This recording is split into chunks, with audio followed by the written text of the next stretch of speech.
তো তোমাদের কালকে আর মাত্র কয়েক ঘন্টা বাকি তোমাদের অঙ্ক পরীক্ষা রয়েছে। তো অলরেডি কিন্তু আমি সমস্ত পার্ট লাস্ট মিনিট সাজেশন আলোচনা করে দিয়েছি। উপপাদ্য, সম্পাদ্য তোমার স্পর্শ অঙ্কনটা আসবেই বৃত্তের, এটা খুব ভালো করে নেবে, এবং উপপাদ্য কোনগুলো আসবে সেটাও ভিডিও আপলোড করে দিয়েছি। পরপর দুটো ভিডিও আছে উপপাদ্যের, যে কোনো একটা ভিডিও গিয়ে দেখো, কমন পাবেই হবে 100%। তো লং কোয়েশ্চেন তুমি সম্পূর্ণ কমন পাবে তোমার ম্যাথমেটিক্স থেকে। তোমাকে অঙ্কের কমন নিয়ে টেনশন করতে হবে না, যেহেতু আমার সাবজেক্ট অঙ্ক, সেক্ষেত্রে আমি 100% গ্যারান্টি দিচ্ছি অঙ্ক তুমি কমন পাবেই পাবে। কিন্তু আমাদের মতো যে অঙ্কগুলোকে বলেছি ইম্পর্টেন্ট, সেগুলোকে অবশ্যই প্র্যাকটিস করে যাবে, তবেই কিন্তু 100% কমন পাবে। তো আজকের বিষয়টা হচ্ছে তোমাদের যেটা লাস্ট মিনিট আজকের সাজেশন এবং লাস্ট পার্টের সাজেশন, সেটা হচ্ছে প্রয়োগ। মোস্ট ইম্পর্টেন্ট প্রয়োগগুলো নিয়ে তোমাদের আলোচনা করব। কিন্তু আমি একটা ইউটিউবে তোমাদের হাই মাদ্রাসা বোর্ডের জন্য প্রয়োগের সাজেশন আপলোড করেছিলাম, সেখানে কিন্তু অধ্যায়ভিত্তিক ছিল এবং মোস্ট ইম্পর্টেন্ট প্রয়োগগুলো ছিল। তো আজকে ওর থেকেও মোস্ট ইম্পর্টেন্ট, যেগুলো খুবই ইম্পর্টেন্ট, যেগুলো তোমাদের দেখতেই হবে, সেই প্রয়োগগুলো নিয়ে আলোচনা করব। এখন কেউ যদি এখানে বলো আমাকে যে স্যার প্রয়োগকে 100% কমন পাবো এখান থেকে, তাহলে এর গ্যারান্টি কিন্তু আমি দেবো না, কারণ প্রয়োগের গ্যারান্টি কোনো মতেই দেওয়া যাবে না। প্রয়োগ প্রচুর রয়েছে। কেন আমি সাজেশন বলছি এটাকে, কারণ এটা মোস্ট ইম্পর্টেন্ট। এখান থেকে তোমাদের 100% একটা আসার চান্স রয়েছে, ঠিক আছে, আসার সম্ভাবনা রয়েছে, আসবেই এটা বলবো না। যদি তুমি আগের ভিডিওটা থেকে সমস্ত কিছু প্র্যাকটিস করে যে প্রয়োগগুলো বলেছি, তাহলে আমি বলবো তুমি 100% কমন পাবে একটা প্রয়োগ।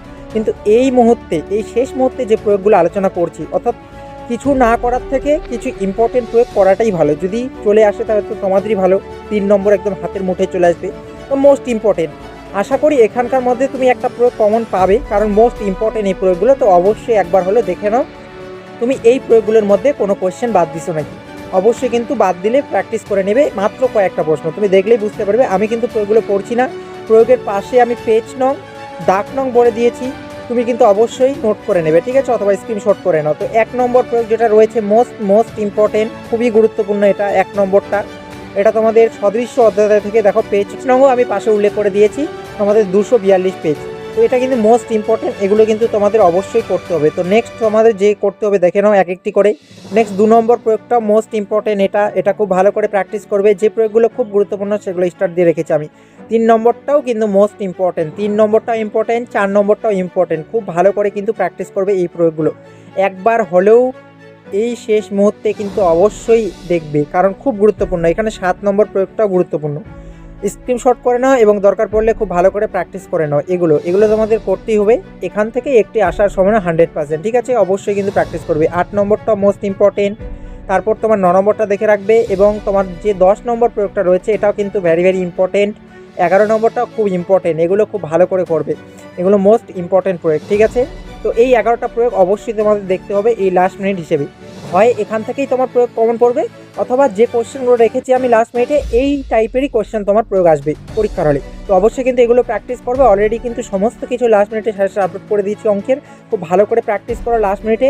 এবং তোমাদের অঙ্ক পরীক্ষার জন্য সকলকেই শুভকামনা রইল, সকলেই খুব ভালো করে এক্সাম দেবে, এবং টাইম ম্যানেজমেন্ট কিন্তু খুব জরুরি বিষয়, ঠিক আছে। আর অঙ্কের কোনো কোশ্চেন কিন্তু ছাইড়ে আসবে না, একটু হলেও অঙ্কটা টাচ করে আসবে। অর্থাৎ অঙ্কে কিন্তু কিছু কিছু বিষয়, যেমন পরিমিতি, তোমার পাটিগণিত, তারপর তোমার ত্রিকোণমিতি, এগুলোতে কিন্তু পার্ট বাই পার্ট নম্বর থাকে, ঠিক আছে। তাহলে দু লাইন হলেও তুমি করে আসবে, একটু চেষ্টা করে আসবে। যদি তোমার সঠিক হয়ে যায়, টিচারের মনে হয় যে অঙ্কটা না ঠিক আছে, তাহলে কিন্তু পার্ট বাই পার্ট নম্বর পাবে, ঠিক আছে। তো অবশ্যই যদি কোনো কোয়েশ্চেন অ্যাটেন্ড করতে না পারো বা আনকমন মনে হয়, অবশ্যই কোয়েশ্চেনটা অ্যাটেন্ড করে আসবে। কিন্তু সবার আগে যারা পাস করতে চাচ্ছ তাদেরকে আমি পরামর্শ দেবো বা সাজেস্ট করবো, তোমরা উপপাদ্য এবং সম্পাদ্য করে যাও, এ দুটো করলেই কমন। প্লাস তুমি আরেকটা অধ্যায় করে যেতে পারো, সেটা হচ্ছে একতল বিশিষ্ট দ্বিঘাত সমীকরণ, এই অধ্যায়টা করে যাও, এখান থেকে একটা কোয়েশ্চেন কমন পাবে। এবং তুমি রাশিবিজ্ঞানটাও করে যেতে পারো, কারণ রাশিবিজ্ঞান থেকে এবার অজাইব অঙ্কনটা আর তোমার যৌগিক গড়, অর্থাৎ যৌগিক গড় যে নির্ণয়টা রয়েছে, এই দুটো আসবেই। প্লাস আরেকটা কোয়েশ্চেন তোমার হয় মধ্যমা অথবা হয় সংখ্যাগুরু মান, এই দুই জায়গা থেকে এক জায়গা থেকে কোয়েশ্চেন করবে। তো খুব ভালো করে রাশিবিজ্ঞান থেকে যেটুকু বললাম সেটুকু করো।